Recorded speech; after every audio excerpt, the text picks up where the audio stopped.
Voilà, bonjour à tous. Merci beaucoup pour votre invitation. Est-ce que vous voyez mon écran? Oui. Oui, c'est bon, on le voit. Très bien. Donc, je vais vous parler de changement climatique et je vais vous parler en particulier du rôle de l'océan dans le changement climatique. Et on va parler aussi des impacts du changement climatique sur l'océan. Donc, quand on pense changement climatique, on ne pense pas toujours océan. Donc, je vais essayer de vous démontrer les mécanismes qui font qu'on doit s'intéresser à l'océan quand on s'intéresse au climat. Et puis, on discutera aussi à la fin, en conclusion, des solutions en lien avec l'océan pour lutter contre le changement climatique, pour mieux nous adapter et peut-être pour atténuer ce changement climatique.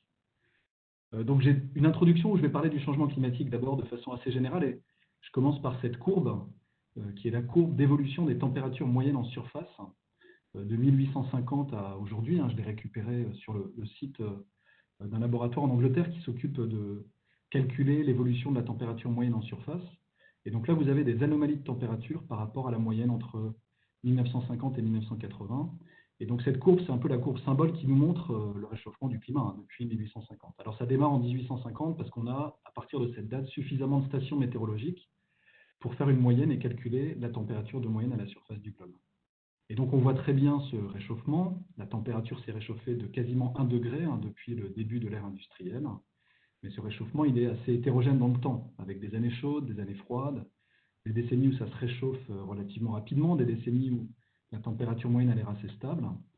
Et ici, sur la droite, vous voyez que le maximum de température jamais enregistré, c'est pour l'année 2016, où ça s'est réchauffé de quasiment 3/4 de degré par rapport à la moyenne dite climatologique entre 1950 et 1980. Et vous avez mis ici un point rouge qui est une estimation à partir des données de température pour janvier et février en 2020. Et donc peut-être que 2020 sera aussi chaud ou très chaud par rapport aux dernières années. Et donc cette courbe, elle porte deux signaux.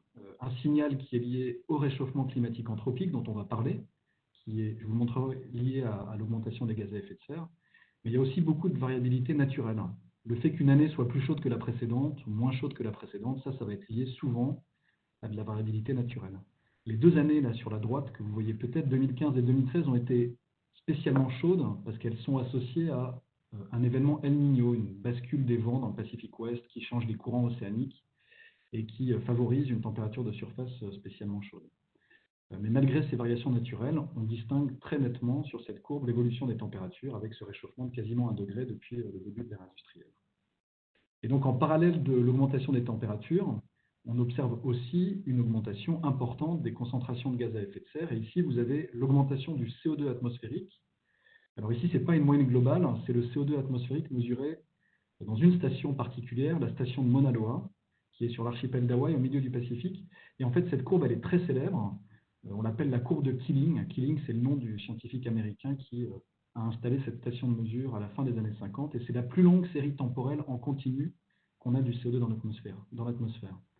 Et en fait, de mesurer le CO2 à une station, ça suffit pour donner une image relativement robuste de l'évolution du CO2 dans l'atmosphère. Pourquoi? Parce que le CO2, c'est un gaz à longue durée de vie et donc il est relativement bien mélangé dans l'atmosphère.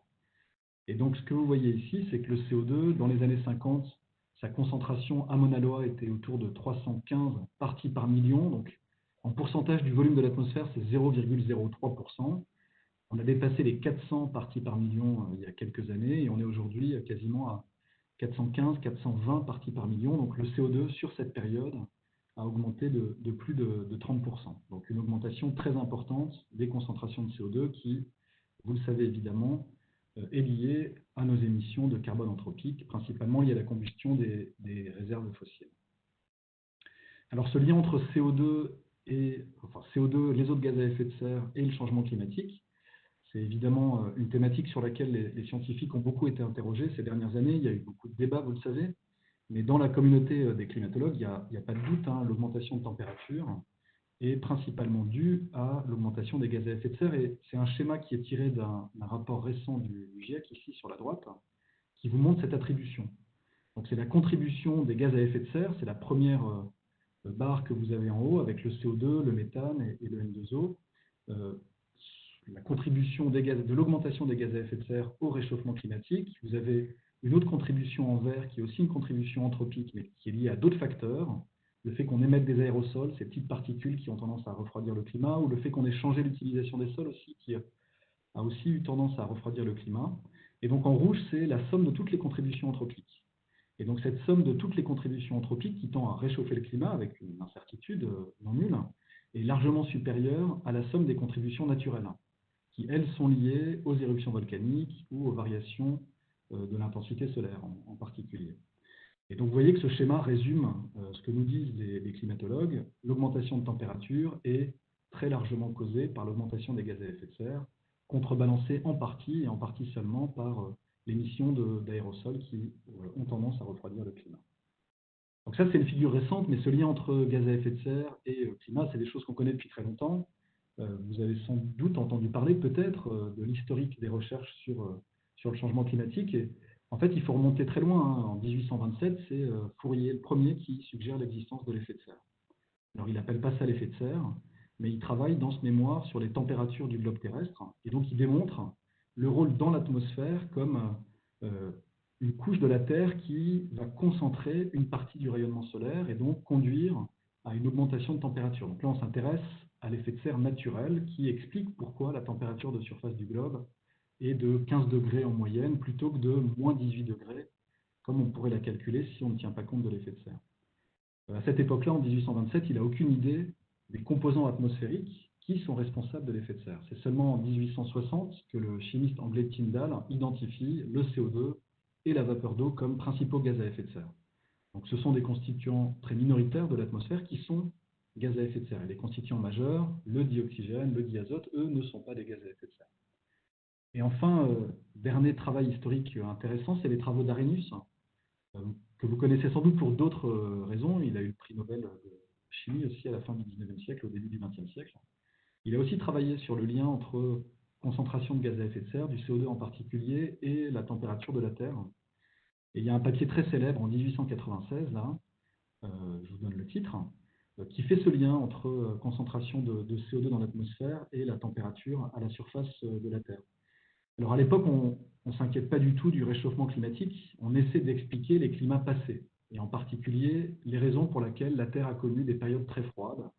Et à cette époque-là, les scientifiques se battent entre ceux qui sont plutôt favorables à une explication liée au gaz à effet de serre et au CO2, comme Arrhenius, et puis d'autres scientifiques qui, au contraire, vont plutôt mobiliser des arguments en lien avec la répartition de l'énergie solaire à la surface du globe. Et donc, avec un modèle très simple, Arrhenius calcule l'effet de variation de la quantité de CO2 dans l'atmosphère sur la température de moyenne de la Terre. Et si on reprend les équations d'Arrhenius, si on recode son modèle très simple, on arrive à des ordres de grandeur en fait, qui ne sont pas très différents de ceux qu'on obtient aujourd'hui avec des modèles beaucoup plus compliqués. Vous voyez que dans le tableau ici que je vous ai fait figurer, pour un doublement de la concentration de CO2, on obtient un réchauffement de la température de la surface de la Terre qui avoisine les 5 degrés. Donc pas très loin, vous le verrez, des projections qu'on réalise aujourd'hui avec des modèles climatiques compliqués. Donc je vais sauter de 1896 à 2015, toujours dans mon introduction, pour mentionner l'accord de Paris, que vous connaissez tous aussi, avec cet accord qui vise à limiter le réchauffement à moins de 1,5 ou 2 degrés au-delà des températures pré-industrielles. Donc on reparlera des ordres de grandeur. J'ai expliqué tout à l'heure que la température s'était déjà réchauffée de quasiment 1 degré. Si on veut limiter le réchauffement à 1,5 ou 2 degrés, ça nous laisse assez peu de marge au cours des prochaines années ou des prochaines décennies pour contenir ce réchauffement. Et puis, pour terminer sur mon introduction, vous rappelez que ces décisions politiques, elles sont illustrées, elles sont basées sur la science, évidemment, et en particulier sur les rapports du GIEC. J'ai déjà mentionné le GIEC tout à l'heure. Là aussi, j'imagine que la plupart d'entre vous, vous avez entendu parler de la publication des rapports du GIEC. Alors, pourquoi je parle des rapports du GIEC ici? Parce que l'année dernière, le 25 septembre 2019, a été adopté le rapport spécial du GIEC sur l'océan et la cryosphère. Et donc, si vous voulez plus d'informations sur le rôle de l'océan dans le climat, et en particulier sur le rôle de l'océan dans le changement climatique, je vous conseille de lire ce rapport du GIEC. Alors, vous trouvez tous ces rapports en ligne sur le site du GIEC, vous trouvez des résumés de ces rapports qui sont traduits dans toutes les langues, également sur le site du GIEC, et donc vous pouvez en apprendre plus sur les liens entre l'océan et le changement climatique. Je termine ici en mentionnant que les rapports du GIEC, en fait, ils existent depuis le début des années 90. Le premier rapport a été publié en 90, il y en a eu un certain nombre, des rapports d'évaluation, puis des rapports spéciaux. Le 5e rapport publié en 2013 est celui qui a été utilisé largement en 2015 pour l'accord de Paris. Et le prochain rapport d'évaluation est prévu en 2021-2022. Vous voyez que les scientifiques travaillent et alertent depuis longtemps sur cette question du changement climatique. Il a fallu attendre entre le premier rapport du GIEC 1990 et puis l'accord de Paris, presque 25 ans. Et vous le verrez sur les émissions futures de CO2 qu'on projette, on n'y est pas encore. Voilà, donc je vais vous parler de l'océan. On ne pense pas souvent à l'océan quand on discute du changement climatique, mais il y a quelques ordres de grandeur importants que je commence par rappeler ici et qui vous démontrent que l'océan est un acteur essentiel du système climatique. Et vous le verrez plus tard, du changement climatique. Alors l'océan contient 97% de l'eau de la surface de la Terre, avec seulement moins de 1 millième de % dans l'atmosphère. Donc l'océan a un rôle très important dans le cycle hydrologique. Évaporation, précipitation, etc., etc. Donc quand on s'intéresse au cycle de l'eau, on s'intéresse aussi à l'eau de l'océan et à la température de surface de l'océan qui peut conduire à de l'évaporation, par exemple. La capacité thermique de l'océan est près de 1000 fois plus élevée que celle de l'atmosphère. Donc l'océan, c'est aussi un énorme réservoir d'énergie, en particulier si on compare ce réservoir d'énergie à celui de l'atmosphère. Pourquoi? Parce que sa masse est nettement plus importante, et puis parce que la chaleur spécifique de l'eau est plus importante que celle de l'air. Il faut 4 fois plus d'énergie pour réchauffer 1 kg d'eau de mer qu'1 kg d'air. Donc ça confère à l'océan une propriété d'inertie thermique très importante. C'est quelque chose d'assez évident. Vous savez que les variations saisonnières de la météo, dans une région qui est soumise à l'influence de l'océan, ces variations saisonnières sont nettement moins importantes que les variations saisonnières de la température dans des régions qui sont éloignées de l'océan. Et ça, c'est en lien avec cette inertie thermique très forte de l'océan. Et puis le dernier point ici, pour vous montrer le rôle de l'océan dans le système climatique, l'océan, c'est aussi un énorme réservoir de carbone. Alors, il n'est pas sous forme de CO2 ou pas uniquement sous forme de CO2, mais si on fait la somme de toutes les formes de carbone que contient l'océan, on trouve dans l'océan plus de 50 fois plus de carbone que dans l'atmosphère. Donc 38 000 milliards de tonnes de carbone dans l'océan contre seulement 750 dans l'atmosphère. Et dans l'atmosphère, le carbone est principalement sous forme de CO2. Et je vous montrerai tout à l'heure que l'océan échange des quantités de carbone importantes chaque année avec l'atmosphère. Et donc c'est un acteur également essentiel dans le cycle du carbone. Alors pour complexifier un peu ce schéma simpliste, j'ai parlé de l'océan et de son rôle comme très fort réservoir de chaleur. L'océan a aussi un rôle de distribution de l'énergie et de la chaleur entre l'équateur et les pôles. Vous savez que la Terre reçoit plus d'énergie à l'équateur qu'au pôle, et donc les circulations à la fois atmosphériques et océaniques sont importantes parce qu'elles redistribuent cet excès d'énergie vers les pôles de l'hémisphère nord et de l'hémisphère sud, et ça c'est réalisé en partie grâce à la circulation océanique, de surface et en profondeur. Et donc vous avez peut-être aussi entendu parler de la circulation océanique générale, cette formation d'eau profonde plutôt concentrée ici dans l'Atlantique Nord ou au contraire le long du continent antarctique. Et ces eaux froides qui sont formées en surface, qui vont plonger dans les profondeurs de l'océan et qui vont ensuite circuler vers l'équateur, vont transporter de l'énergie de l'équateur au pôle. Donc l'océan a un rôle essentiel, la circulation océanique a un rôle essentiel dans la redistribution de la chaleur entre les pôles et l'équateur, et donc dans les contrastes thermiques entre l'équateur et le pôle. Et enfin, dernier point de mon introduction sur le carbone, je vais vous parler de ce stock de carbone très important dans l'océan ici par rapport au stock atmosphérique. Et sur la droite ici, vous avez une estimation à partir de données de surface des échanges de carbone entre l'océan et l'atmosphère. Et donc, c'est une situation très dynamique, très contrastée en fonction des bassins océaniques, en fonction des saisons. Vous avez une évolution entre janvier et décembre ici, avec des zones qui sont sources de carbone pour l'océan, c'est les zones rouges et jaunes, comme dans le Pacifique équatorial, qui perdent du carbone tout au long de l'année vers l'atmosphère, et puis des zones en bleu qui sont des zones puits de carbone, qui vont une grande partie de l'année absorber du carbone de l'atmosphère. Et donc ce qu'on observe ici, c'est plutôt un cycle naturel, des échanges de carbone très importants entre l'atmosphère et l'océan.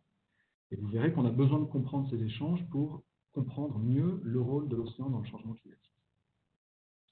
Donc voilà mon introduction. Je vais faire 3 points au cours de cette conférence. D'abord discuter du rôle de l'océan dans le changement climatique. On fera une petite pause, vous pourrez me poser des questions. Puis ensuite, on discutera de l'impact du changement climatique sur l'océan et sur ses écosystèmes. Et puis, je ferai un aparté rapide sur d'autres menaces qui pèsent sur l'océan et sur les écosystèmes qui sont en lien avec les pressions anthropiques. Et puis, dans ma conclusion, je discuterai des solutions potentiels qui peuvent être apportés par l'océan au changement climatique.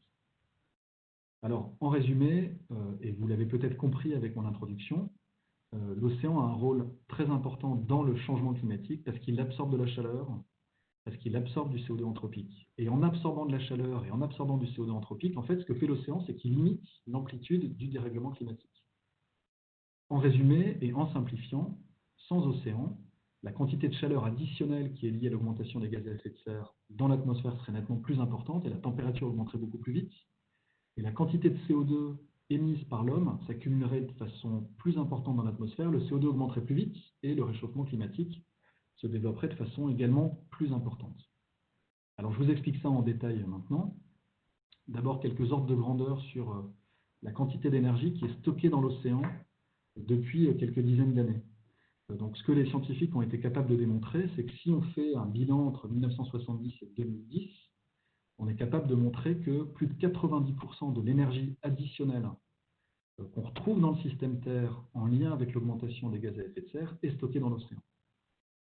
Près de 93% d'après les données ici que vous avez sous les yeux, et vous avez seulement 1% de cette énergie additionnelle qui est liée à l'augmentation des gaz à effet de serre qu'on retrouve dans l'atmosphère. 3% de cette énergie fait fondre la glace et puis 3% réchauffe la surface des continents. Donc l'océan, si on veut comprendre les bilans énergétiques du système Terre sous forçage anthropique, on a besoin de tenir compte de la quantité de chaleur qui est stockée dans l'océan. Alors c'est des données qui ne sont pas faciles à obtenir. Si vous voulez calculer la quantité totale d'énergie qui est stockée dans l'océan, vous avez besoin de mesurer la température de l'océan en 3 dimensions. Et si vous voulez être capable de le faire sur plusieurs décennies, il vous faut des données sur plusieurs décennies en 3 dimensions dans l'océan, mesurer sa température dans les différents bassins. C'est compliqué parce que l'océan est très hétérogène, il est mélangé de façon assez lente, et donc il y a vraiment besoin de mesurer la température partout pour être capable de calculer la quantité d'énergie stockée dans l'océan. Là, vous avez l'évolution temporelle telle que calculée par les scientifiques. Alors, comment est-ce qu'on fait pour mesurer la température en 3 dimensions dans l'océan? Alors, en fait, on base ces estimations principalement sur des campagnes océanographiques qui ont eu lieu depuis la fin du 19e siècle. On a suffisamment de campagnes, surtout depuis le début des années 70, pour faire des estimations plus précises depuis le début des années 70. Donc, en fait, les bateaux, ils circulent, ils font des transects dans les différents bassins océaniques et ils vont mesurer avec des sondes la température sur la verticale entre la surface de l'océan et puis les profondeurs de l'océan. On compile l'ensemble de ces données, on utilise des méthodes statistiques pour extrapoler ces données avec des barres d'erreur importantes pour calculer la quantité totale d'énergie stockée dans l'océan. Donc c'est pas facile. Et vous l'avez vu sur la figure précédente, il y a beaucoup d'incertitudes, en particulier sur les premières décennies, les années 50, 60, 70, 80 et même 90. En fait, depuis le début des années 2000, on a accès à un réseau assez génial qui s'appelle le réseau Argo. Je ne sais pas si vous en avez entendu parler, mais on utilise des engins autonomes, des bouées Argo, dont on est capable de faire varier la flottabilité. Donc ces bouées sont capables de plonger à plusieurs milliers de mètres de profondeur, de mesurer la température en plongeant. Ensuite, ces bouées remontent en surface et vont délivrer les données par satellite. Et donc, depuis votre bureau, vous pouvez quasiment en temps réel suivre la température indiquée par ces bouées Argo. Et on a aujourd'hui en place un système donc génial avec à peu près 4000 bouées qui ont été déployées par un certain nombre de pays et de scientifiques qui permettent d'avoir une idée de la température dans l'ensemble des bassins océaniques. Et donc, depuis début des années 2000, ce réseau est opérationnel et nous permet de suivre la quantité totale d'énergie stockée dans l'océan. Et ça, c'est un très bon indicateur du changement climatique, sans doute un meilleur indicateur que la température de surface dont je parlais tout au début, parce que cette température de surface, elle varie beaucoup en fonction des variations naturelles. La quantité totale d'énergie stockée dans l'océan, c'est une sorte d'intégrateur du changement climatique qui augmente doucement et qui est un très bon symbole, un très bon proxy du changement climatique. Alors, vous voyez l'ensemble des bouées ici. Alors ça, c'est une image en février 2018. Ces bouées, elles vont pouvoir circuler pendant quelques années. Elles sont déployées dans les différents bassins. Elles sont poussées par les courants de surface et puis les courants profonds. Alors, il y a certaines zones où on a du mal à mettre des bouées. C'est en particulier les zones qui sont sous la banquise. Vous voyez qu'il n'y a pas de bouées en Arctique, par exemple, et très peu de bouées le long du continent antarctique.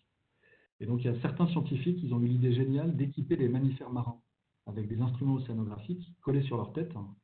Là, c'est des éléphants de mer. Ici, c'est une équipe française qui travaille sur les éléphants de mer à Kerguelen, dans le sud de l'océan Indien. Ils ont équipé ces mammifères marins avec des sondeurs qui mesurent la température et la salinité de l'eau de mer. Et ces mammifères marins, ils plongent à plusieurs milliers de mètres de profondeur. Et donc, on les utilise comme des océanographes. Ils remontent en surface et ils vont délivrer les données. Et donc, vous avez ici une série de trajectoires réalisées par des mammifères marins qui nous permettent d'avoir une bonne connaissance des températures, même sous la glace. Parce que ces mammifères marins vont se nourrir à grande profondeur de temps en temps sous la glace. Donc, on a une bonne connaissance de la quantité d'énergie totale stockée par l'océan et donc du rôle de l'océan dans l'évolution de la quantité d'énergie totale dans le système Terre. Je termine cette petite partie ici pour parler de ce qui s'est passé pendant les années 2000.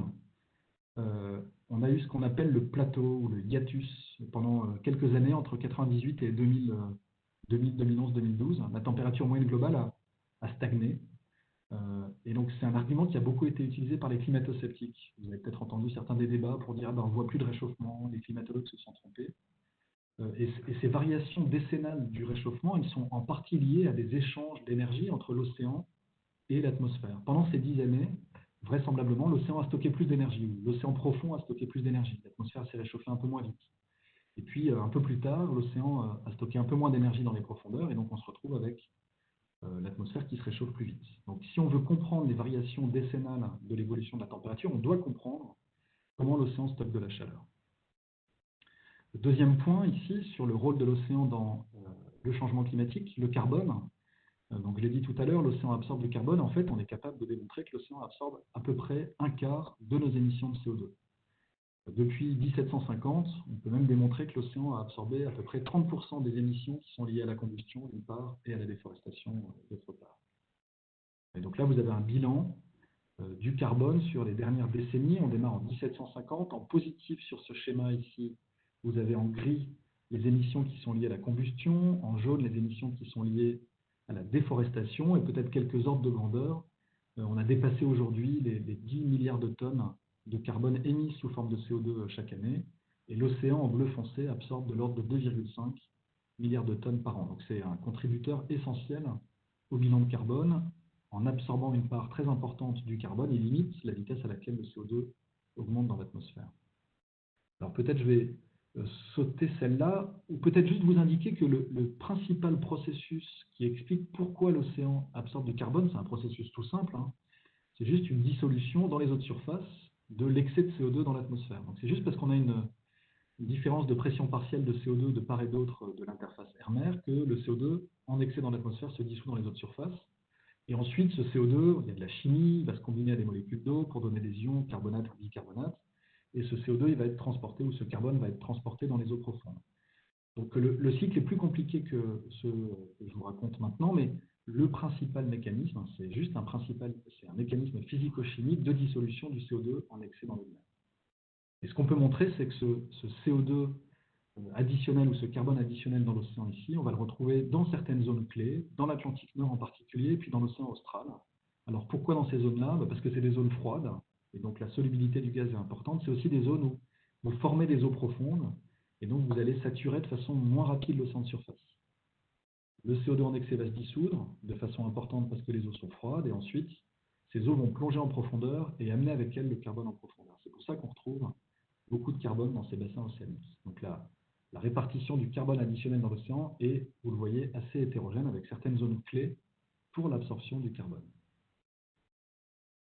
Voilà, et le dernier point dans cette première partie, avant de faire une petite pause pour peut-être écouter certaines questions, j'ai beaucoup parlé des dernières années. Je dis un mot sur les prochaines décennies et les prochaines années, et sur le rôle de l'océan dans l'évolution à très long terme de la quantité de CO2 qu'on a dans l'atmosphère. Ici, vous avez une modélisation un peu théorique qui vous donne les échelles de grandeur temporelle sur lesquelles on va avoir un excès de CO2 après une émission importante. Donc, on émet beaucoup de CO2 dans l'atmosphère, c'est ce qu'on fait au temps zéro ici sur la gauche du schéma, et puis après on regarde de façon un peu théorique à quelle vitesse les processus naturels vont nettoyer l'atmosphère de ce CO2 additionnel.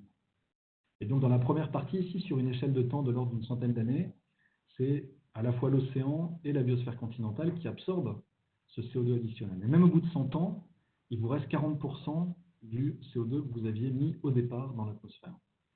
Au bout de 1000 ans, l'océan continue à en absorber. Mais même au bout de 1000 ans, il vous en reste encore de l'ordre d'une vingtaine de pourcents. Pourquoi? Parce qu'à l'océan, il lui faut du temps les ordres de grandeur de la circulation océanique, c'est souvent 1000 ans ou 1500 ans. Donc il lui faut du temps pour être capable d'absorber une partie de ce CO2 additionnel.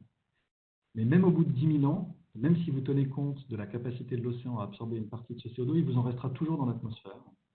Parce qu'à l'équilibre, en tenant compte de l'équilibre océan-atmosphère, vous allez avoir un nouvel équilibre avec une partie du CO2 additionnel qui reste dans l'atmosphère. Donc sur le long terme, on a besoin de comprendre comment l'océan va réagir pour essayer d'estimer la vitesse à laquelle ce CO2 additionnel va être petit à petit nettoyé de l'atmosphère. Voilà, je vous propose de peut-être m'arrêter là quelques minutes si vous avez des questions avant de discuter des impacts. Là, on a vu, si vous voulez, le bon côté de la pièce. Grâce au fonctionnement de l'océan, le changement climatique est moins rapide que ce qu'on attendrait sans l'océan, mais évidemment, cette absorption de chaleur et cette absorption de carbone vont avoir des impacts sur le fonctionnement de l'océan, à la fois physique, chimique et biologique. C'est la deuxième partie.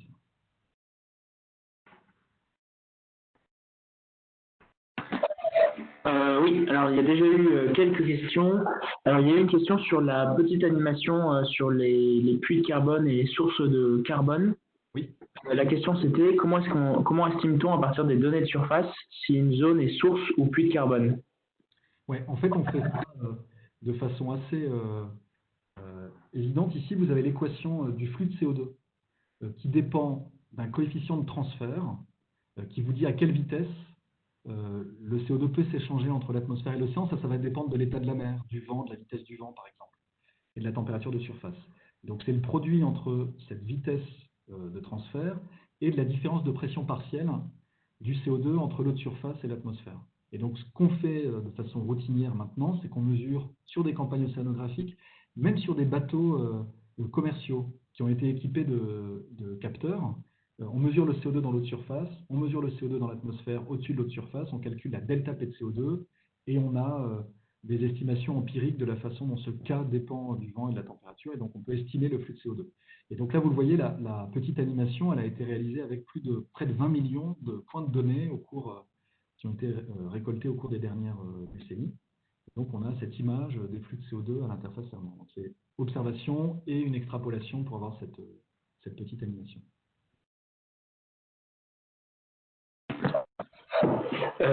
Super, ça me permet de faire le lien avec une autre question qui portait sur les variations annuelles de la courbe de Keeling. Oui. Pour moi, c'était dû à la végétation. Mais du coup, la question, c'est en voyant cette animation, est-ce que l'océan joue un rôle aussi dans ces variations annuelles? Et ça me permet de juste faire le lien avec, je pense qu'on peut répondre à une deuxième question en même temps, qui est, on entend souvent que les forêts émettent quasiment autant de CO2 avec la respiration. J'ai perdu la question, voilà. Avec la respiration qu'elle en absorbe, comment est-ce que c'est possible? Voilà, je pense qu'on peut répondre. Très bien, je vais répondre à ces deux questions. Donc d'abord, le cycle saisonnier qu'on voit sur la courbe de Keeling, il est quasiment entièrement dû aux échanges avec la biosphère continentale, effectivement. Et donc pourquoi? Parce que la biosphère continentale, elle est principalement située dans l'hémisphère nord, et donc on a pendant le printemps et l'été plutôt de la photosynthèse, donc l'absorption de CO2, le CO2 baisse, et pendant l'automne et l'hiver plutôt de la respiration, et donc le CO2 augmente. Pourquoi est-ce que dans l'océan, alors qu'on a du phytoplancton, beaucoup de photosynthèse et beaucoup de respiration, on ne voit pas d'influence sur le cycle saisonnier du CO2? Pour deux raisons principales. La première, c'est que vous avez un temps de latence entre les processus océaniques et la vitesse à laquelle le CO2 va être échangé avec l'atmosphère, en lien avec la chimie des carbonates et la solubilité du CO2. Donc, c'est un peu dilué dans le temps. Et puis la deuxième raison, c'est que dans l'océan, vous avez les processus biologiques qui sont très saisonniers, mais vous avez en opposition de phase un processus thermique. Donc, je vous l'explique très simplement. Quand vous passez de l'hiver à l'été, le phytoplancton se développe, photosynthèse, et ça a tendance à absorber du CO2, comme les forêts. Et en même temps, vous passez de l'hiver à l'été, les eaux de surface se réchauffent, donc la solubilité du gaz baisse, et donc ça a plutôt tendance à faire dégazer du CO2. Et donc ces deux processus se compensent en grande partie, d'où le faible impact de l'océan dans l'établissement du cycle saisonnier que vous voyez sur la courbe de Keeling. Deuxième question, pourquoi est-ce que les forêts aujourd'hui absorbent du CO2? C'est vrai qu'une forêt à l'équilibre, elle fait autant de photosynthèse qu'il y a de respiration autotrophe et hétérotrophe. Donc la respiration des plantes et puis la respiration des organismes hétérotrophes, les bactéries ou les animaux, etc., qui peuvent avoir lieu dans le sol. Alors, ce qui se passe aujourd'hui, et la raison qui explique le fait que la biosphère continentale absorbe du CO2, c'est ce qu'on appelle un processus de fertilisation. Ce qu'on a pu démontrer, c'est que les forêts parce qu'il y a plus de CO2 dans l'atmosphère, elles sont fertilisées par l'augmentation du CO2, et donc elles font plus de photosynthèse, puisque la photosynthèse est limitée pour certaines plantes, la plupart des plantes, par la quantité de CO2. Et donc elles font plus de photosynthèse que de la respiration, et donc vous avez un puits net de carbone. Donc, si le CO2 se stabilise, les forêts vont retourner à l'équilibre et on n'aura plus de puits de la biosphère terrestre pour influencer le CO2 dans l'atmosphère. Voilà. Ok, je propose qu'on réponde encore à 2 questions. Il y a beaucoup de questions, donc on ne peut pas répondre à toutes les questions. Alors, est-ce que le temps de résidence du carbone dans l'océan est du même ordre de grandeur que dans l'atmosphère? Sinon, est-ce que c'est pris en compte dans les modèles de projection? Oui, bonne question sur ces temps de résidence, et c'est compliqué.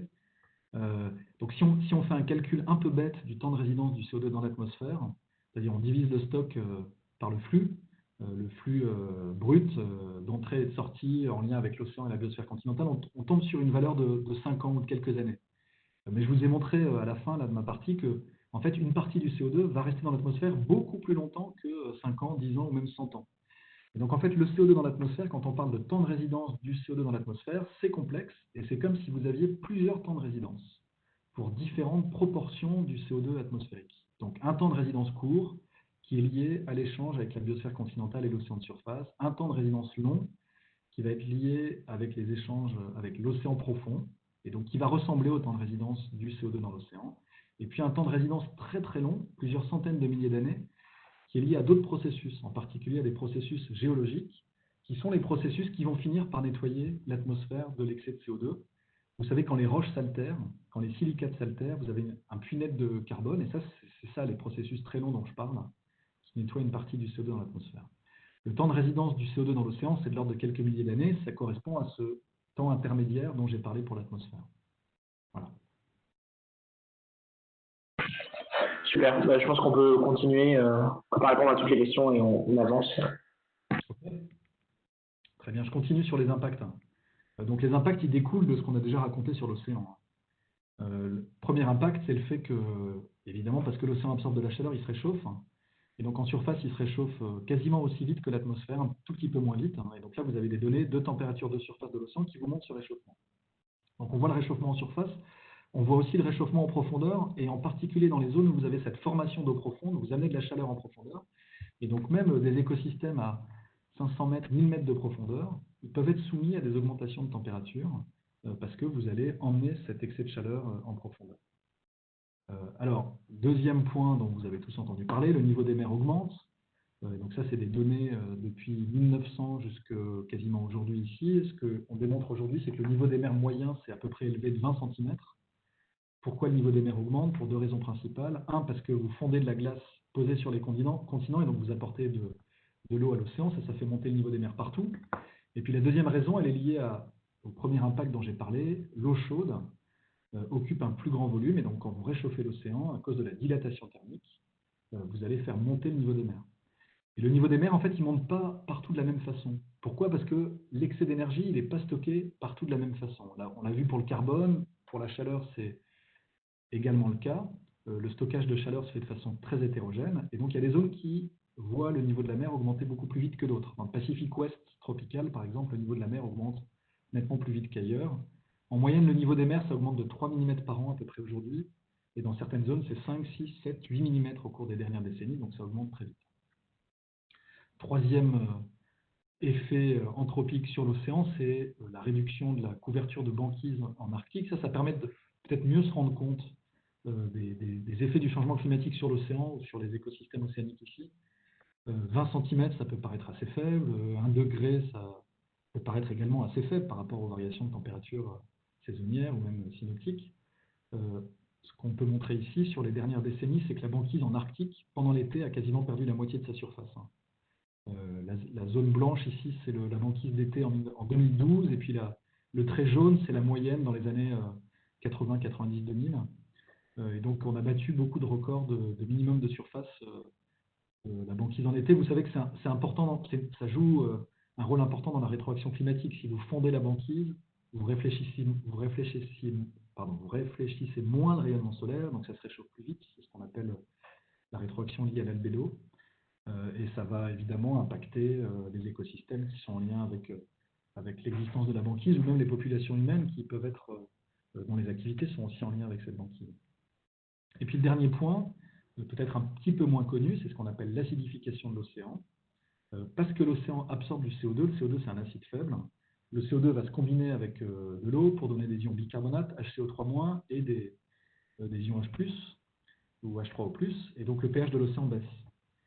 Et ça, on peut le documenter très bien. Donc, ce n'est pas directement du changement climatique. Il n'y a pas besoin de changement climatique pour expliquer l'acidification. L'acidification, c'est directement lié à l'augmentation du CO2 et au fait que l'océan soit un puits de carbone. Et donc là, vous avez des 3 courbes à partir d'observations pour 3 stations océaniques situées dans l'Atlantique et dans le Pacifique, où on voit ici, sur une vingtaine d'années, une baisse du pH d'à peu près 0,04. On estime aujourd'hui que l'océan de surface a perdu à peu près 1/10 d'unité pH, parce que c'est une échelle log, vous savez que c'est des changements de concentration importants pour l'ion H+, mais aussi pour un certain nombre d'autres ions dans l'océan. Donc des modifications de la chimie et de la physique de l'océan importantes. Et enfin, on documente aussi des modifications de distribution des écosystèmes marins. Alors c'est plus compliqué, les données sont plus difficiles à récolter. Et là, je vous donne un exemple bien connu. Vous reconnaissez la carte, on est ici, c'est le golfe de Gascogne, et puis on voit la mer d'Iroise, et puis l'Irlande et la Grande-Bretagne ici. C'est des suivis depuis les années 50. Les Anglais ont des données depuis les années 50 où ils ont suivi tous les ans les populations de certains écosystèmes océaniques. Ici, c'est des copépodes, c'est des crustacés tout petits. C'est un maillon essentiel dans les chaînes alimentaires océaniques. Et on voit les espèces qui étaient des espèces plutôt tempérées d'eau chaude se déplacer vers le nord et occuper des espaces qui étaient occupés par des espèces tempérées d'eau froide. Donc on voit cette distribution d'un certain nombre d'espèces se décaler, ici plutôt en lien avec la température. On a pu attribuer ces déplacements d'écosystèmes au réchauffement climatique. Donc on voit des bouleversements à la fois dans la physique, dans la chimie et dans la distribution des écosystèmes océaniques. Je vous dis un mot des projections. Comment est-ce qu'on projette l'évolution de ces impacts dans l'océan? Donc on utilise des modèles climatiques, et si vous avez des questions, je pourrais revenir là-dessus. Donc les modèles climatiques, ce ne sont pas des modèles statistiques, c'est des modèles mécanistes. On représente la physique du système, la chimie du système, voire la biologie du système. Et puis ensuite, on force ces modèles avec des scénarios d'évolution du CO2 et on regarde comment les courants marins, la température, la salinité, le CO2 vont évoluer au cours des prochaines années. Et donc, je vais contraster dans la suite 2 scénarios. Un scénario où les émissions sont élevées, ici en brun, et puis un scénario, le scénario bleu, où on a une atténuation importante des scénarios. C'est le scénario qui nous permet de réaliser l'objectif de l'accord de Paris, donc de rester en dessous de 2 degrés de réchauffement. Donc, un pic des émissions en 2020 et puis une baisse très importante pour atteindre la neutralité carbone, voire des émissions même négatives d'ici la fin du siècle. Et donc là, vous avez des résultats de projection climatique où on regarde en haut la température de surface et en bas le pH de l'océan. Et donc vous avez les années qui défilent. Sur la gauche, c'est le scénario rouge, les émissions sont importantes, et puis sur la droite, c'est le scénario bleu, les émissions sont fortement atténuées. Donc on voit des contrastes très forts entre ces 2 scénarios, ce qui peut être intéressant, Ce qui peut être intéressant de noter, c'est que même si les scénarios d'émissions divergent très rapidement, en 2020, les impacts, eux, commencent à diverger les uns des autres qu'à partir de 2040-2050. Ça, c'est lié à l'inertie du système. Donc même si on réduit très fortement nos émissions aujourd'hui, on attendra les premiers résultats qu'au bout de plusieurs décennies. C'est aussi pour ça que c'est compliqué, politiquement, de limiter pour cette baisse des émissions de CO2. Et vous voyez qu'à la fin du XXIe siècle, dans les 2 scénarios, on a 2 mondes complètement différents en termes de température d'une part et puis en termes d'acidité de l'eau de mer d'autre part. Dans le cas du scénario rouge, le pH de surface il baisse de quasiment 0,4 unité pH par rapport à 2000, donc quasiment 0,5 par rapport au début de l'ère industrielle. Voilà, donc on peut dire beaucoup de choses à partir des projections. Ici, on peut comparer les moyennes globales de température en haut, en rouge dans le scénario à fortes émissions, en bleu dans le scénario à émissions limitées. Donc vous avez déjà dû voir ces courbes-là pour les températures, et ici en bas, c'est pour le pH de l'eau de mer. En limitant les émissions de CO2, on stabilise la température de surface, on stabilise aussi le pH de surface de l'eau de mer. Et évidemment, si les émissions continuent à augmenter fortement, le pH va continuer à diminuer fortement. Alors on peut regarder beaucoup de choses. Je ne vais pas détailler l'ensemble des choses qu'on peut regarder à partir de ces projections, mais on peut regarder la couverture de banquise qui disparaît dans le cas du scénario rouge. On peut regarder le niveau des mers qui pourrait augmenter de plus d'1 mètre à la fin du XXIe siècle dans le cas du scénario rouge. Et puis on peut même utiliser ces modèles pour commencer à réfléchir à l'impact sur les écosystèmes marins, sur le potentiel de pêche, sur les coraux, est-ce qu'ils peuvent résister ou pas à l'augmentation de température ou à la baisse du pH, qui influence aussi la calcification de ces organismes-là. Et donc, je vous donne juste un ou deux exemples de types de résultats qu'on peut obtenir à partir de ces modèles. D'abord, un exemple sur l'impact du changement climatique sur la production de phytoplancton. Très important dans l'océan, cette production, très importante parce qu'elle pilote l'ensemble des chaînes alimentaires de l'océan ouvert. Si vous n'avez pas de production de phytoplanctonique, vous n'avez pas de zooplancton, pas de petits poissons et pas de grands poissons. Et donc, ce qu'on montre avec les modèles climatiques qu'on utilise, c'est qu'avec le changement climatique, on s'attend à un océan qui serait plus stratifié, moins d'échanges entre l'océan profond et l'océan de surface. Pourquoi? Parce qu'on réchauffe l'océan par la surface, donc des eaux plus chaudes, elles sont moins denses, elles vont se mélanger moins bien avec les eaux de subsurface. Et donc, les éléments nutritifs qui sont surtout concentrés dans l'océan de subsurface ou dans l'océan profond vont remonter moins facilement en surface et on s'attend à une limitation plus importante de la production du phytoplancton par ce manque d'éléments nutritifs et donc potentiellement à une diminution de la productivité du phytoplancton et à une diminution potentielle des stocks de poissons pêchés. Donc on réfléchit aux impacts du changement climatique sur la pêche. Vous voyez. On réfléchit aussi aux impacts du changement climatique sur les coraux. Vous savez qu'ils sont affectés par des températures élevées, ces phénomènes de blanchissement des coraux ici en haut à droite. Donc je remercie Alexandrine et Edith, ils avaient trouvé une belle image de coraux blanchis pour introduire la conférence. Et le pH aussi affecte la calcification par les coraux. Plus le pH diminue, plus c'est compliqué de calcifier quand vous êtes une espèce marine. Parce que quand le pH diminue, quand l'océan absorbe du CO2, en fait, vous avez de moins en moins d'ions carbonate disponibles pour calcifier. Et donc, on peut montrer en laboratoire et on peut aussi documenter sur le terrain des baisses de calcification. Donc, c'est une autre menace qui pèse sur les coraux. Voilà, et donc ça, c'est des cartes de projection de l'habitat des coraux. En 1765 ici, c'est très qualitatif, hein, et en 2100, avec certaines conclusions du dernier rapport du GIEC sur l'océan qui indiquent qu'on pourrait perdre près de 90% de certaines barrières de corail d'ici la fin du siècle. Donc c'est un des écosystèmes fortement menacés par le changement climatique et par l'acidification. Peut-être, je parle rapidement des autres menaces, mais je ne veux pas en dire quelques mots, et comme ça après on peut discuter, je peux écouter vos questions sur les menaces, hein, changement climatique, acidification, et puis ensuite je parlerai des solutions et je conclurai. D'accord? Donc, deux autres points pour mettre en contexte ces impacts du changement climatique et de l'acidification sur l'océan. Ce pas les seules menaces qui pèsent sur l'océan. Vous avez sans doute entendu parler de la pêche et de la surpêche, qui menacent aussi la viabilité de certains stocks. Il y a cette courbe qui est intéressante, qui vous montre les stocks de poissons pêchés depuis les années 50, 20 millions de tonnes dans les années 50, on est passé à 80 millions de tonnes au début des années 90. Et depuis le début des années 90, le stock de poissons pêchés se stabilise. Alors, il ne se stabilise pas parce qu'on a décidé de stabiliser l'effort de pêche. En fait, l'effort de pêche continue à augmenter, mais on a de plus en plus de stocks qui sont surexploités, voire qui se sont effondrés. Donc ça, c'est une autre menace sur l'écosystème marin, c'est la surpêche au cours des dernières décennies. Je saute ça. Ensuite, évidemment, la pollution, et en particulier la pollution plastique. Il y a beaucoup de travaux récemment sur les concentrations de nanoplastiques, de microplastiques dans l'océan. Ici, vous voyez les points colorés en rouge, vous montrent où les concentrations sont importantes. C'est intéressant de noter qu'elles sont importantes, pour en tout cas les microplastiques ici, elles sont importantes au milieu des bassins océaniques. Alors qu'évidemment, le plastique, il arrive par les côtes. Pourquoi? Parce que la circulation de surface a tendance à concentrer ces éléments plastiques qui flottent dans des zones de convergence qui sont au centre des bassins océaniques tropicaux. Beaucoup de travaux sur les plastiques. Et puis la dernière menace ici dont je veux parler, c'est ce qu'on appelle l'eutrophisation. Vous savez, c'est le fait qu'on apporte plus d'éléments nutritifs au niveau des côtes, principalement parce qu'on utilise des fertilisants, des nitrates ou des phosphates. Et donc ça conduit à une modification des propriétés de l'océan en zone côtière avec des radeaux d'algues brunes ici dans les Antilles, des marées vertes en Bretagne, voire des zones mortes où l'oxygène est consommé par la dégradation de ces algues vertes. Voilà, donc c'est un panorama assez sombre. J'essaierai d'être plus positif dans ma conclusion et dans les solutions dont je vais parler tout à l'heure, mais évidemment, la conférence climat à Paris, c'est un grand pas. Maintenir le réchauffement sous la barrière des 2 degrés, ça nous permettrait aussi de maintenir l'effet ou les menaces sur un grand nombre d'écosystèmes marins. Et évidemment, pour les autres menaces, il y a d'autres solutions qui sont souvent des solutions plus locales ou régionales. Régulation des quotas de pêche, création de zones marines protégées, etc. etc.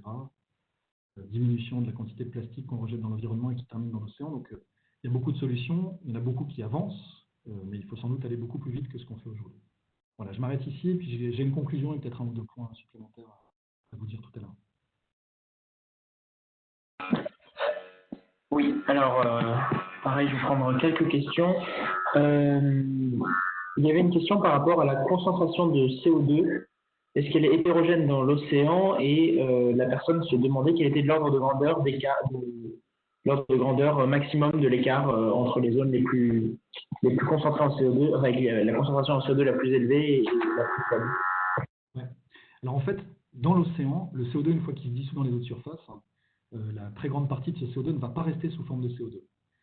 Et donc la majeure partie du carbone, donc on parle de carbone inorganique dissous. Et ça, c'est la somme du CO2 et des ions bicarbonate et carbonate. Donc HCO3-, CO3-, plus CO2, et vous avez des équilibres acido-basiques entre ces trois espèces. Et donc dans l'océan, qui a un pH moyen de 8,1 en surface, à ce pH-là, vous avez à peu près 90% de ce carbone inorganique dissous sous forme d'ion bicarbonate, HCO3-. Et ensuite, vous avez 10% de CO3- et seulement 1% de CO2. C'est pour ça, c'est grâce à ces équilibres acido-basiques que l'océan peut être un énorme stock de carbone.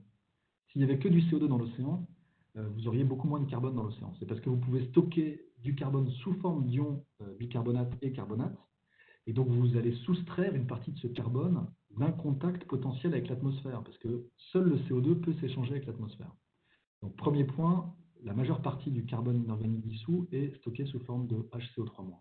Et le deuxième point, oui, il y a une répartition assez hétérogène de ce carbone inorganique dissous. On parle de DIC en anglais, Dissolved Inorganic Carbon. En fait, il est concentré dans l'océan profond et il est moins abondant dans l'océan de surface pour plusieurs raisons, des raisons qui sont liées à la physique de l'océan et des raisons qui sont liées à la biologie. Peut-être je peux juste parler de la biologie. En fait, le phytoplancton, il consomme du carbone en surface, ça fait baisser la concentration de carbone, et une partie de ce carbone est emmenée en profondeur quand les cellules mortes, ou alors le zooplancton, ou les poissons, cette matière organique va chuter vers le fond de l'océan. Et donc, au moment de la reminéralisation de cette matière organique, vous allez produire du CO2 en profondeur. Vous allez produire du carbone inorganique dissous en profondeur. Donc, on a des gradients de carbone avec moins de carbone en surface, plus de carbone en profondeur, de façon schématique. Je peux donner si vous voulez. Pour ceux que ça intéresse, il y a l'ordre de grandeur du carbone inorganique dissous, c'est entre 2000 et 2300 micromoles de carbone par litre ou par kilogramme. À peu près 2000 en surface, 2300 en profondeur. Alors, il y avait une autre question. Là, on a vu toutes les menaces qu'il pouvait y avoir. Il y a quelqu'un qui s'interroge sur les opportunités et qui demande si on peut s'attendre à une plus grande disponibilité de l'eau douce dans les années à venir parce qu'il y aurait plus d'évaporation. Oui, c'est une question dont je ne vais pas parler après. Oui, il y a plus d'évaporation aujourd'hui. Il y a aussi le fait que l'atmosphère se réchauffe fait qu'elle peut contenir plus de vapeur d'eau. Et donc, il y a effectivement plus de vapeur d'eau dans l'atmosphère. Il y a aussi plus de pluie, en fait, aujourd'hui. Alors, malheureusement, ce que montrent les données des dernières décennies, ce que montrent aussi les projections climatiques, c'est ce qu'on observe et ce qu'on projette, c'est une intensification du cycle hydrologique. Et donc, on s'attend à des zones humides qui vont devenir plus humides et des zones sèches, en fait, qui vont devenir plus sèches. Et donc là, ce n'est pas forcément une bonne nouvelle. Et puis l'autre, entre guillemets, mauvaise nouvelle peut-être, c'est le fait que même dans des zones qui vont devenir plus sèches, et ça c'est une thématique très importante, on s'intéresse aux événements extrêmes de précipitation, vous savez, les événements du type de ceux qu'on a dans le sud de la France, parce qu'il y a plus de vapeur d'eau dans l'atmosphère, on s'attend aussi à, quand on est ces événements extrêmes de précipitation, ils soient plus intenses. Et donc ça a aussi été démontré. Avec le changement climatique, on s'attend à des événements précipitants plus intenses, même dans les zones qui, en moyenne, vont devenir plus sèches.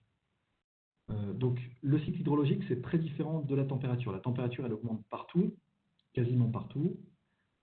C'est hétérogène, il y a des zones qui se réchauffent plus vite que d'autres en surface de la planète. Par contre, sur les précipitations, c'est hétérogène avec des zones qui vont voir plus de précipitations dans le futur et des zones qui vont voir moins de précipitations. En moyenne, on aura quand même plus de précipitations. Enfin, une dernière question. Il y a quelqu'un qui se demande si la boucle de rétroaction, donc le CO2 réchauffe l'atmosphère, qui va réchauffer l'océan, et du coup l'océan va libérer du CO2. si on avait pu estimer si c'est un effet qui était important ou négligeable. Oui, très bonne question sur les rétroactions climat-carbone. Donc ça, c'est une thématique importante aussi, hein, qui démarré il y a une quinzaine ou une vingtaine d'années avec des papiers dans des revues à fort impact. Ce que montrent les modèles et ce que dit la théorie, c'est qu'effectivement, avec le changement climatique, les deux puits de carbone naturels dont j'ai parlé, la biosphère continentale et l'océan, seront moins efficaces pour piéger du carbone. Donc le processus dont parle l'auditeur ici, il est tout à fait correct. Dans un océan plus chaud, la solubilité baisse et donc l'océan absorbe moins de CO2. Il y a un autre processus qui semble tout aussi important, c'est dans un océan plus chaud en surface, il est plus stratifié et donc le carbone qui se dissout en surface, il est moins facilement transporté dans les océans, dans les eaux profondes et donc on va plus vite saturer le puits de carbone. Ça, c'est un autre processus important.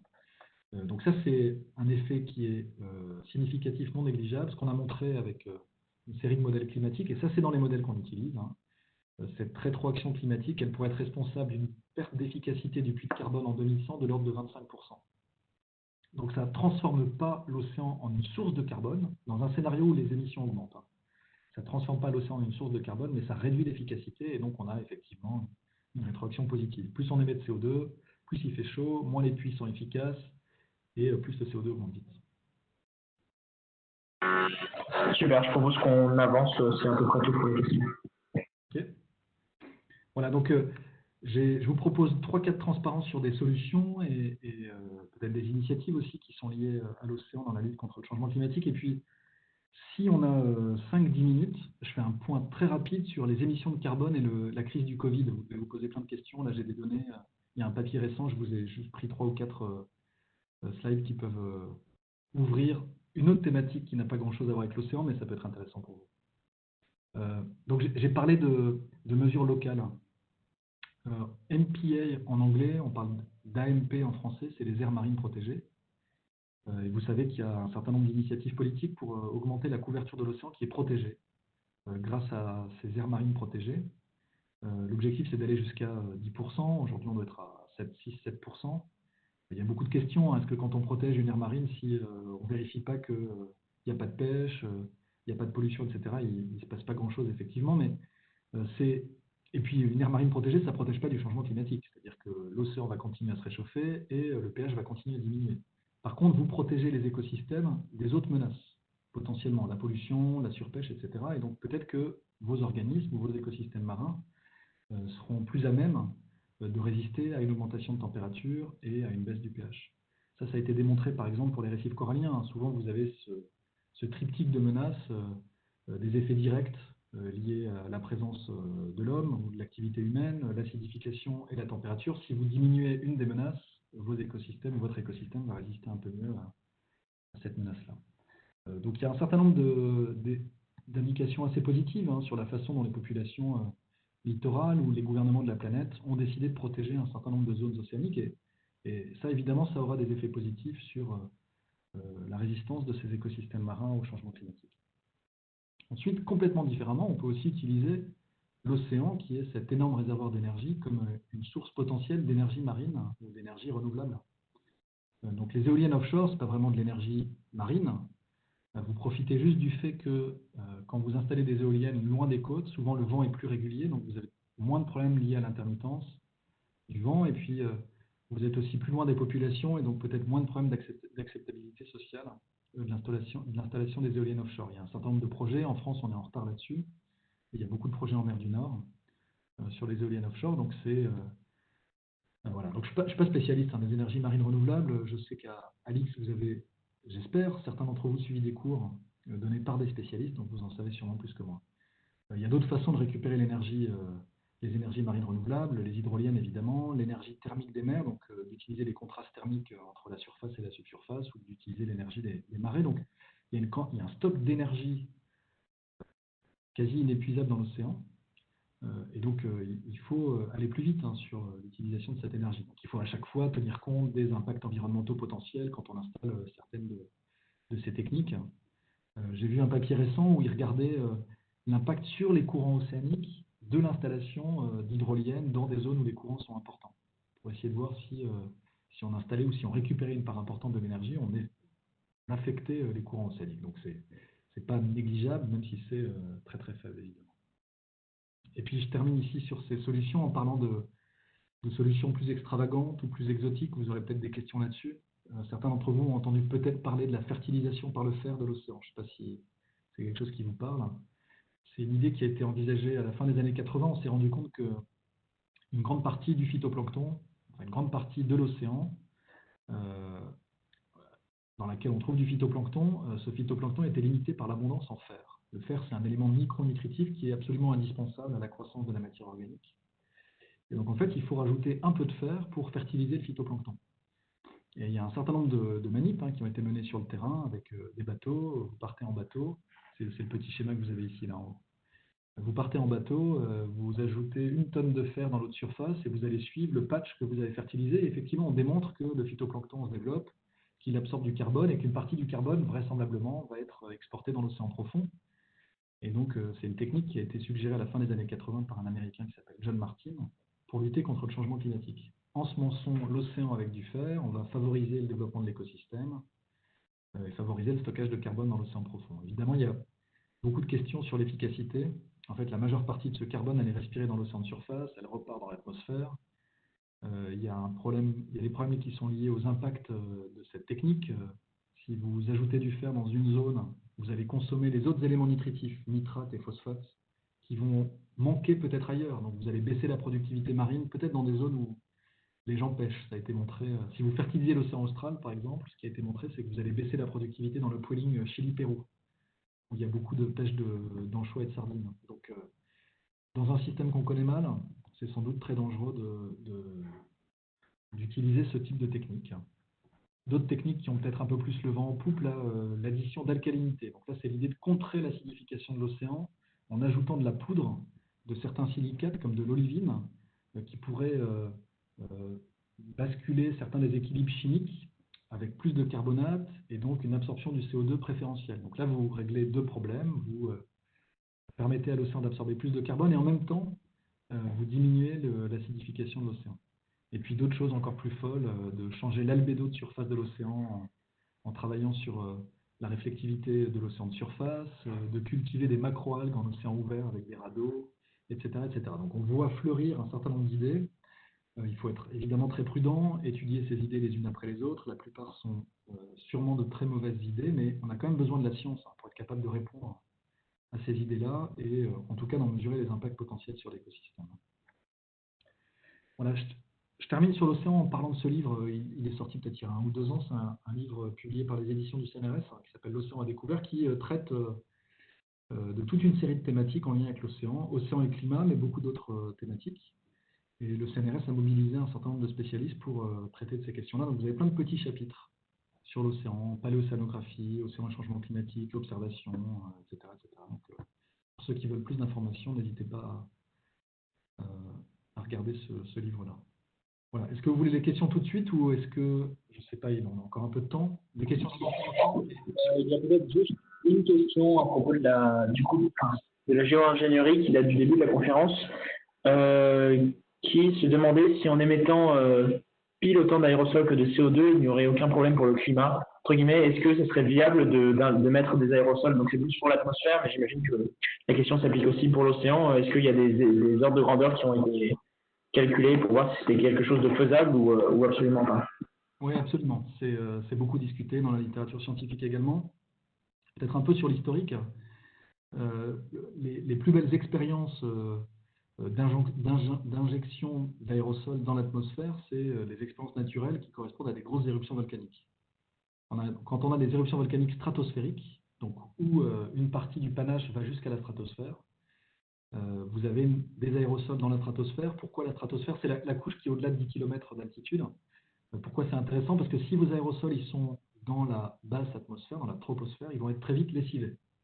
Et donc vous avez un temps de vie des aérosols qui est très court par rapport au CO2. Par contre, si vos aérosols, vous les injectez dans la stratosphère, ils ont un temps de vie un peu plus long, de l'ordre d'une année. Et donc là, vous avez un effet climatique important. Une éruption volcanique comme celle du Pinatubo en 91 a conduit à une réduction de la température de quasiment 1 demi-degré pendant une année. Donc là, on a une expérience en temps réel, si vous voulez, d'une injection d'aérosols dans la stratosphère. Donc on saurait réaliser techniquement cette injection d'aérosol dans la stratosphère. Donc ce qui est intéressant, c'est de noter que c'est un scientifique célèbre qui s'appelle Paul Crutzen, qui est un chimiste qui a surtout bossé sur l'ozone. Il a eu le prix Nobel sur le trou d'ozone dans les prix Nobel dans les années 90, 95, je crois. Et dans les années 2000, il a effectivement proposé cette idée-là, d'envoyer des aérosols sulfatés dans la haute atmosphère pour refroidir le climat. C'est évidemment assez dangereux, parce que, bon, déjà, le premier problème, c'est un problème assez évident, c'est que le temps de vie, c'est 1 an ou 2 ans. Donc imaginons que chaque année, on laisse les concentrations de gaz à effet de serre augmenter, et chaque année, on doit injecter un peu plus d'aérosols dans la stratosphère. Si vous arrêtez d'injecter, au bout de 2 ans, vous avez perdu l'ensemble de l'effet que vous aviez lié au refroidissement. Et donc, vous prenez de plein fouet le réchauffement lié au gaz à effet de serre. Et donc là, les écosystèmes terrestres, océaniques ou même les sociétés humaines, pour s'adapter à un réchauffement de peut-être 1 degré en quelques années plutôt que de 1 degré sur plusieurs décennies, ça serait absolument catastrophique. Donc là, c'est le premier problème. C'est que si on commence à mettre la main là-dedans, il faut continuer à le faire tout le temps. Premier problème. Le deuxième problème, c'est encore une fois lié à l'hétérogénéité et à la réponse de la dynamique atmosphérique. Si on commence à balancer des aérosols dans la stratosphère, mais qu'on modifie le rythme des moussons, par exemple, et que dans certaines zones où il pleuvait beaucoup, il va pleuvoir moins, comment est-ce qu'on va gérer ces problèmes-là? Donc là encore, c'est des problèmes de gouvernance, d'éthique, de droit peut-être, et puis de compréhension du système. Donc il y a quand même des projets de recherche là-dessus. Il y a un projet américain d'assez grande ampleur. On n'est pas à l'abri du fait que certaines nations décident de lancer certains de ces projets-là. Mais on a besoin, en tout cas scientifiquement, d'en savoir beaucoup plus. Et comme je vous l'ai expliqué, il y a un certain nombre de limites absolument fondamentales à l'utilisation de ces techniques-là. De façon encore plus simpliste, hein, en gros, certains disent, oui, quand on brûle du charbon, dans les années 60, 70, 80, on émettait beaucoup d'aérosols sulfatés qui finalement diminuaient l'effet réchauffant du CO2 qu'on émettait dans l'atmosphère en brûlant du charbon. Aujourd'hui, en nettoyant ces émissions du soufre, on a moins d'aérosols sulfatés. Donc le réchauffement est plus important pour la même quantité de CO2 émise parce que vous n'avez pas l'effet des aérosols. Et pourquoi est-ce qu'on a nettoyé le charbon du soufre? Pourquoi est-ce qu'on émet moins d'aérosols? Parce que les aérosols, ils ont un autre problème important sur la pollution des grandes villes. Donc les particules, c'est très mauvais pour la santé.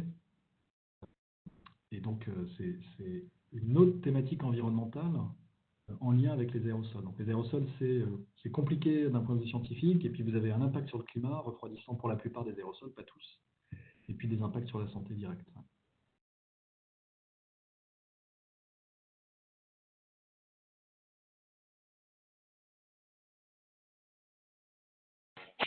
Je crois pas, Laurent, je ne sais pas si je suis le seul. Sandrine, tu l'as perdu ici. Ah non, c'est bon. Moi, je vous entends, moi. C'est bon, on vous entend aussi. Il y avait une autre question. Est-ce que vous pourriez détailler les impacts systémiques du changement de pH sur les écosystèmes? Ouais, c'est évidemment compliqué. On connaît bien la physique de l'océan. Enfin bien, on connaît pas mal la physique de l'océan parce qu'on a des équations de physique qu'on connaît bien depuis très longtemps. On connaît très bien la chimie. Donc je sais, quand je dissous du CO2, calculer exactement comment le pH va changer, comment la distribution entre les espèces carbonates et bicarbonates va changer. Par contre, la réponse des organismes biologiques au niveau organisme, au niveau population et au niveau écosystème, c'est nettement plus compliqué. Alors, quand on parle d'acidification, souvent on pense d'abord aux espèces calcifiantes, donc les espèces qui fabriquent des coquilles, des testes, des squelettes en calcaire, donc en calcite et en aragonite. C'est les deux formes minérales principales du carbonate de calcium. Et donc là, on peut parler d'organismes de grande taille, hein, les coraux, même les poissons, mais on peut aussi parler d'organismes de toute petite taille. Il y a du phytoplancton ou du zooplancton qui ont des tests en calcite ou en aragonite. Alors pourquoi ces organismes-là d'abord? Parce qu'on peut montrer que le niveau de saturation en ion de carbonate ou en carbonate de calcium diminue quand l'océan s'acidifie. Et donc en particulier, quand le pH diminue, vous allez diminuer la concentration de CO3 de moins, donc vous allez diminuer le niveau de saturation pour la calcite et l'aragonite. Et dans certaines zones, ce que montrent les projections, c'est que vous allez devenir sous-saturé. Et donc là, non seulement les organismes, ils ont du mal à calcifier, mais en plus, ce qu'ils ont réussi à calcifier, ça se dissout juste purement par la chimie. Donc c'est pour ces organismes-là qu'on se pose le plus de questions. Alors, dans les organismes les plus à risque, finalement, les récifs tropicaux, qui sont en surface dans les océans tropicaux, ils ont la chance d'être dans des zones qui sont très sursaturées. Donc là, on ne va pas atteindre la sous-saturation. Par contre, il y a d'autres espèces coralliennes. Ce dont on parle ici, c'est les espèces coralliennes d'eau froide, qui peuvent vivre à assez grande profondeur, jusqu'à plusieurs centaines de mètres. Et il y en a dans l'Atlantique Nord, dans le Pacifique Nord, et ces espèces, elles ne sont pas très loin d'eau sous-saturée. Et donc, avec le changement climatique, avec l'acidification de l'océan, les eaux sous-saturées, elles ont tendance à monter vers la surface. Donc, l'océan devient de plus en plus sous-saturé, et donc ces organismes-là pourraient se retrouver dans des eaux sous-saturées. Donc ça, c'est sur les récifs coralliens profonds. Et puis enfin, toutes les autres espèces calcifiantes. Donc, dans les espèces de zooplancton, on peut parler de certains gastéropodes, qu'on appelle des ptéropodes. C'est des tout petits escargots marins, qui ont des petites coquilles en aragonite qui font de l'ordre d'1 millimètre. Et ces espèces aussi sont très sensibles à l'augmentation, à la baisse du pH et donc à la baisse du CO3 de moins. Donc ça, c'est plutôt au niveau des espèces. Ensuite, sur les écosystèmes, c'est très dur de prévoir ce qui va se passer. C'est très dur parce que le pH et la chimie de l'eau de mer a d'autres effets biologiques. On peut imaginer que certaines algues pourraient être fertilisées par l'augmentation du CO2 et donc par l'acidification de l'océan. Les algues qui sont limitées par le CO2, si vous avez plus de CO2, peut-être qu'elles seront fertilisées. Ça peut être positif dans certains cas. Mais l'ensemble, il y a beaucoup d'autres réactions chimiques ou de réactions enzymatiques qui sont aussi affectées par le pH. Et donc c'est très dur de savoir d'un point de vue systémique ce qui va se passer. Il y a des travaux récents sur des poissons de récifs coralliens qui, dans des eaux plus acides, ont plus de mal à retrouver leur chemin. Il y a des gens, ils étudient en laboratoire le comportement de certaines espèces et ils changent le pH de façon artificielle dans les bacs pour essayer de regarder comment ça impacte le comportement de certaines espèces. Et puis, dernier point, et c'est un point d'importance, vous pouvez étudier ce que vous voulez en laboratoire pendant 1 semaine, 6 mois, 1 an, 3 ans. La question de l'adaptation et de l'évolution de ces organismes au changement des paramètres environnementaux, c'est encore une grande inconnue. Est-ce que sur des échelles de temps de plusieurs dizaines d'années, certaines de ces espèces ou certains de ces écosystèmes seront capables d'évoluer? Parce que vous avez, pour le phytoplancton, des générations tous les jours. Donc, sur des échelles de temps d'une centaine d'années, il y a de l'évolution. Il n'y a pas d'autres questions. Donc, je pense que vous pouvez passer au slide sur le Covid. Je vous ai... Merci. Ouais. Je vous ai préparé ça parce que c'est des questions qu'on se pose. Le lien entre la crise actuelle, les émissions de carbone, où on en est. Donc, c'est un article très récent publié par des collègues. Ici, la première auteure, c'est Corinne Lequeret. Elle est climatologue, elle est professeure en Angleterre, mais elle est aussi présidente du Haut Conseil pour le climat en France. Et donc, cette publi très récente fait le point sur l'impact de la crise sur les émissions de CO2. Vous avez ici les émissions de CO2 depuis 1970. Donc là, on est en millions de tonnes de CO2 par jour. Donc, les ordres de grandeur, c'est facile. On émet 10 milliards de tonnes de carbone par an et on émet aussi 100 millions de tonnes de CO2 cette fois-ci. Donc là, on compte l'entièreté de la molécule par jour. Et donc, ce que montre l'étude récente, c'est que au mois d'avril, là, ici, ces émissions journalières de CO2, elles ont baissé d'à peu près 17% par rapport à l'année 2019. Donc, c'est une baisse absolument gigantesque des émissions de CO2 par rapport à ce qu'on a connu au cours des dernières décennies. Donc, c'est un signal très fort sur les émissions de CO2. 17 millions de tonnes en moins par jour, par rapport à 100 millions de tonnes par jour. Et donc, on voit bien ici une première baisse importante en février, plutôt liée à l'activité en Chine, janvier-février, puis ensuite l'activité en Europe et aux États-Unis et dans le monde en général. Ici, depuis le mois de mars et début avril, ça a l'air de repartir doucement à la hausse. Et dans le papier, ils font une analyse intéressante pour montrer que la majeure partie de cette réduction est liée au transport en surface, donc au trafic routier principalement. C'est à peu près quasiment la moitié de la réduction globale des émissions est liée à la baisse du trafic routier. Une part importante liée à l'industrie, à la génération d'électricité, et l'aviation, même si l'aviation a baissé de, je ne sais plus combien, 60-80% peut-être, parce que l'aviation, c'est 3% des émissions, ça contribue de façon significative, mais c'est que le 4e ou 5e poste ici dans la baisse des émissions. Donc vous voyez une part très importante de la baisse des émissions qui est liée au trafic routier. Alors, comment est-ce que, qu'est-ce qu'on doit apprendre de cette baisse des émissions et à quelle vitesse ça va repartir ou est-ce que ça va pas repartir là? Je vous montre juste cette figure-là qui vous permet de comprendre que 17% sur un mois, c'est beaucoup. Les estimations pour l'année, ici, c'est d'après ce papier-là, c'est entre 5 et 8-9%. Donc on pourrait avoir des émissions en 2020 de 5 à 8% inférieures à celles qu'on avait en 2019. C'est du jamais vu sur les dernières 50 ans. Mais sur le CO2, regardez l'effet qu'on va avoir. Ça peut être le CO2 presque à Mauna Loa, si vous voulez. C'est ici, c'est le CO2 à Mauna Loa, observé en noir et puis ensuite projeté pour la prochaine année. Avec un modèle développé par nos collègues du Met Office en Angleterre. Donc c'est un modèle statistique qui utilise un certain nombre de paramètres d'entrée. Et ils ont fait 2 scénarios pour 2020, 2021 ici. Un scénario où les émissions baissent de 8% par rapport à 2019, et puis un scénario où les émissions sont similaires à celles qu'on a en 2019. Et vous voyez que sur le CO2, malheureusement, l'effet est très modeste. Au lieu d'augmenter de 2,8 ppm, sans la crise, le CO2 augmenterait potentiellement de 2,5 ppm avec la crise. Donc on verrait un effet.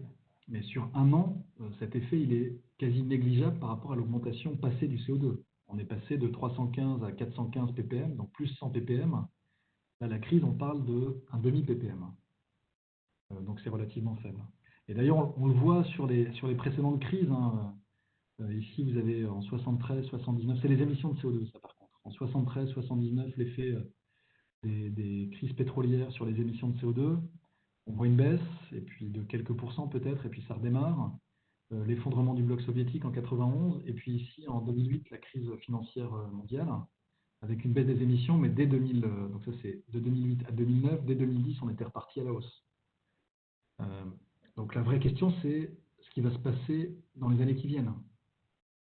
Juste cette crise, si rien ne change d'un point de vue structural, ça n'aura pas d'effet sur le changement climatique. On aura gagné un demi ppm.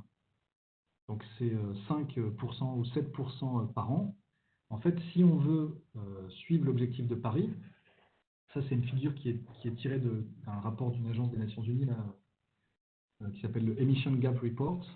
Ce que je vous montre ici, là, à partir de cette figure, c'est que pour réussir à atteindre l'objectif des 1,5 degrés, il faut baisser les émissions de 7,6% par an à partir de 2020, ou entre 2020 et 2030.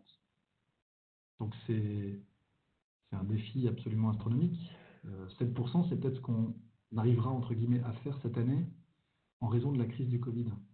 Donc il faut que les changements ils soient beaucoup plus importants que ceux qu'on imagine aujourd'hui. Il faut que ce soit des vrais changements structuraux ou structurels pour qu'on soit sur cette trajectoire de baisse des émissions de 7% par an. Donc je trouve ça intéressant de comparer ces ordres de grandeur. Moins 17% pour le mois d'avril, là au pic de la crise, peut-être moins 7% pour l'année, et moins 7% d'ailleurs, c'est ce qu'il nous faut par an pour atteindre l'objectif des 1,5 degrés. Et je rappelle une dernière chose importante quand on s'intéresse au cycle du carbone, et souvent c'est mal compris. Pour stabiliser le climat, le système climatique et la température, il ne faut pas stabiliser les émissions. Il faut que les émissions, elles aillent jusqu'à 0, voire même en dessous de 0, parce qu'on s'y prend un peu tard. Pourquoi est-ce qu'il faut que les émissions aillent jusqu'à 0, alors que je vous ai parlé des puits qui aujourd'hui absorbent la moitié de nos émissions? Eh bien parce que les puits, et je vous ai expliqué les processus qui sont responsables des puits, quand le CO2 va baisser, ou quand le CO2 va se stabiliser, les puits vont diminuer, parce que les puits existent aujourd'hui parce que le CO2 augmente. Quand le CO2 se stabilise, les puits disparaissent. Et donc évidemment, si les puits disparaissent, et si on veut que le CO2 reste stable, il faut que les émissions aillent à 0. Donc c'est ça le challenge qu'on a devant nous, c'est cette baisse de 7% par an, 7,6% par an pour atteindre l'objectif 1,5 et de l'ordre de 3% par an entre 2020 et 2030 pour atteindre l'objectif 2 degrés. Voilà, on s'éloigne un peu de l'océan, mais il y a un lien avec l'océan. Si on comprend les puits de carbone dans l'océan, dans la biosphère continentale, on comprend pourquoi il faut baisser les émissions si fortement pour atteindre les objectifs de réchauffement limité. Voilà, je m'arrête ici. Super. Alors, il n'y a pas de questions à proprement parler là-dessus. Moi, en tout cas, j'en ai une juste sur cette slide. Que veut dire NDC, Ouais. le scénario NDC? Donc les NDC, en anglais, c'est Nationally Determined Contribution, donc c'est les contributions nationales déterminées. Je ne sais pas si c'est déterminé qu'on utilise en français, bon, ça n'a pas beaucoup d'importance. En fait, vous savez, pendant l'accord de Paris, là, il y avait l'objectif commun, 1,5 ou 2 degrés. Il y avait un autre pilier sur l'engagement des États financiers, le fonds vert. Il y avait un troisième pilier sur l'engagement de la société civile, des entreprises, etc. Et puis le quatrième pilier, c'était la collection de ces contributions nationales. Chaque pays est arrivé à Paris, ou avant Paris, devait dire mon plan pour les prochaines années, c'est de réduire mes émissions ou c'est de baisser la vitesse à laquelle mes émissions augmentent de temps. Ça, c'est ce qu'on appelle les NDC.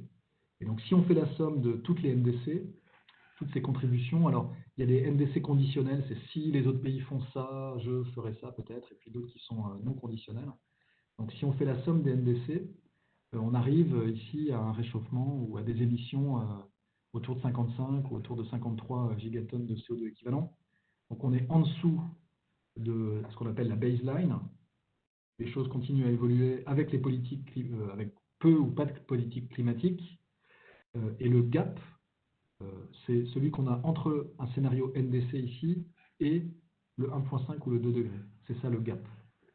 C'est ce qu'il nous reste à faire entre ce que les pays ont promis et l'objectif de degrés. Merci beaucoup. Il y a une autre question. Donc, il y a quelqu'un qui se demande si la présence de puits océaniques de carbone vont gêner, entre guillemets, la diminution du CO2 dans l'atmosphère en rendant leur carbone. Très bonne question. Dans les scénarios, donc dans les scénarios classiques, ceux que j'ai montrés, l'océan ne devient jamais une source de carbone. Donc le puits est de moins en moins efficace et il a tendance à aller vers zéro, mais il ne devient pas une source de carbone. Par contre, dans certains scénarios plus récents qu'on a commencé à tester avec les modèles climatiques, des scénarios qu'on appelle d'overshoot, où le CO2 augmente fortement, et puis en 2040, on se met ou en 2030, on se met à mettre en place des techniques d'émission négative. Donc on se met à artificiellement absorber du CO2 de l'atmosphère pour faire baisser le CO2. Donc on s'autorise un overshoot, mais ensuite le CO2 baisse très vite. Et si le CO2 baisse très vite, là on peut se retrouver avec un océan qui émet du carbone. Parce que, encore une fois, ce puits dépend de la différence de pression partielle du CO2 atmosphérique et du CO2 océanique. Donc dans certains cas, et en particulier dans des cas d'overshoot, on a un océan qui peut se transformer en source de carbone. Effectivement. C'est ce qu'on appelle l'effet rebond, et c'est potentiellement vrai aussi pour la biosphère continentale.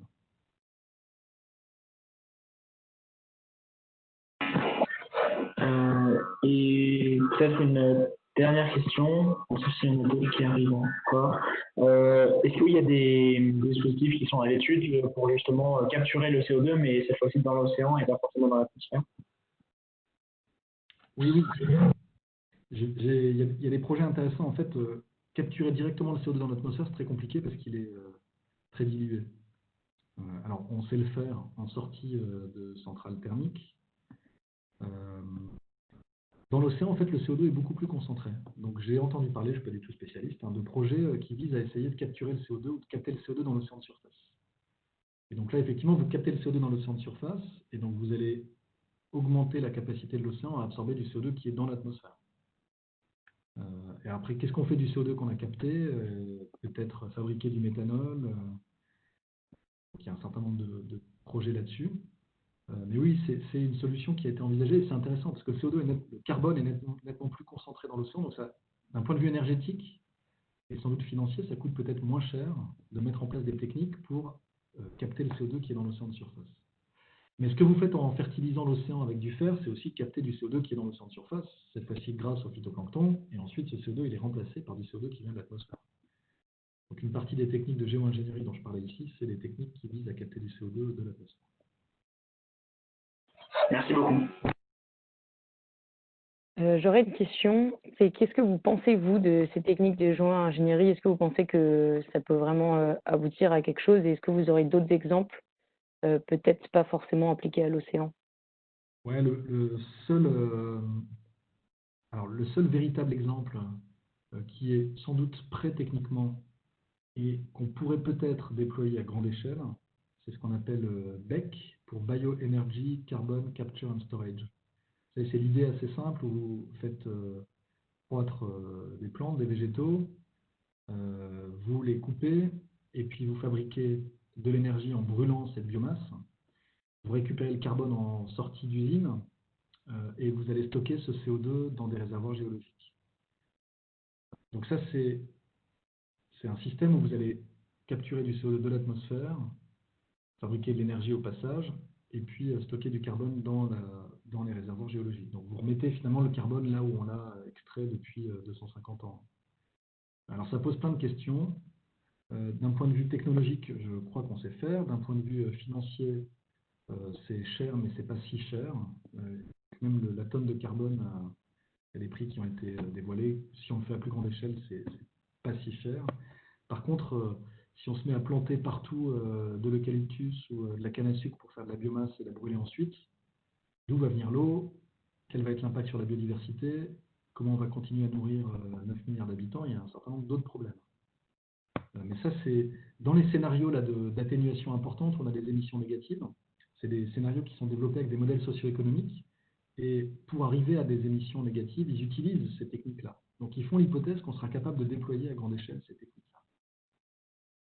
Sur la technique magique qui va nous permettre de capter de façon très importante le CO2 qui est déjà dans l'atmosphère, j'ai bien peur que dans les 10, 20 années prochaines, c'est celle où il faut qu'on réagisse, on n'aura pas ça.